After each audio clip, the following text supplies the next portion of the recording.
حضرت امام شافعی فرماتے ہیں میرے علاقے کا ایک نوجوان تھا، عالم فاضل نہیں تھا پر نیک بڑا تھا، میرے ساتھ حج کرنے آ گیا اور مجھے وہاں جا کے پتا چلا وہ بھی آیا ہوا ہے۔ فرماتے ہیں وہ حج میں بڑی کوشش کرتا اس سے ملنے کی، تو کہتا حضور کیا حج میں باتیں کرنی، رب رب نہ کریں۔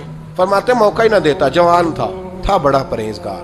فرماتے ہیں وہ جب بھی دعا کے لیے ہاتھ اٹھاتا تو کہتا یا اللہ مجھے قبر میں بھی نماز کی اور قرآن کی توفیق دینا۔ ایک دن وہ حتیم کے پاس بیٹھ کے قرآن پاک پڑھ رہا تھا، میں 2-3 دفعہ گزرا تو پڑھ ہی رہا تھا، میں نے کہا آج قابو آ گیا ہے۔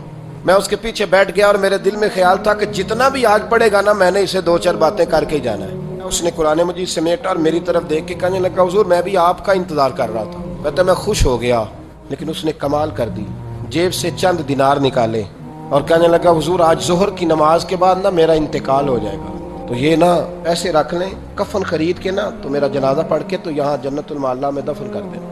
امام صاحب کہتے ہیں میں اگلے لفظ کہنے لگا تھا کہ مجھ پہ سختہ آ گیا، کہنے لگا حضور مہربانی کر دیں کہ آپ میرے علاقے کے ہیں۔ میں چپ کر گیا۔ ظہر کی نماز میں نے دوبارہ اس جگہ پڑھی تو میرے ساتھ صف میں موجود تھا، فرض بھی اکٹھے پڑھے، سنتیں بھی اکٹھی پڑھی، نفل پڑھ کے جب میں نے توجہ کی تو وہ زمین پہ لیٹا ہوا تھا۔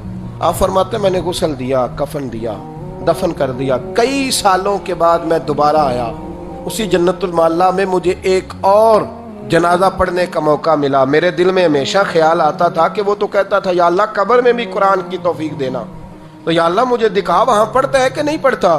تو امام صاحب فرماتے ہیں وہ میرے دل میں بات تھی، اللہ نے موقع دیا، میں دوبارہ جنازے میں گیا تو جو قبر کھودی گئی وہ اس کی قبر کے بالکل ساتھ تھی۔ اچانک میری نظر پڑی تو قبر کی دیوار گر گئی، لوگ پریشان ہو گئے، کہنے لگے آپ عالم اب آپ بتائیں کیا کرنا ہے۔ تو کہتا ہے میں نے جھانک کے ذرا آگے دیکھا تو اندر بیٹھ کے قرآن پاک پڑھ رہا تھا، تو میری طرف دیکھ کے کہنے لگا السلام علیکم امام صاحب، یہ دیوار شیوار کوئی نہیں گری، یہ اللہ نے آپ کی دعا قبول کر لی ہے۔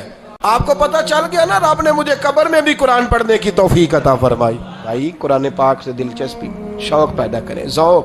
یار کچھ نہ ہو سکے تو اسے دن میں ایک دفعہ چوم کے سینے سے تو لگایا کرو، کبھی اس سے پیار تو کر کے دیکھو۔ یہ اللہ کی کتاب ہے اور اس کا ایک ایک حرف وہ ہے جس کی تشریح مدینے کے چاند نے بیان فرمائی۔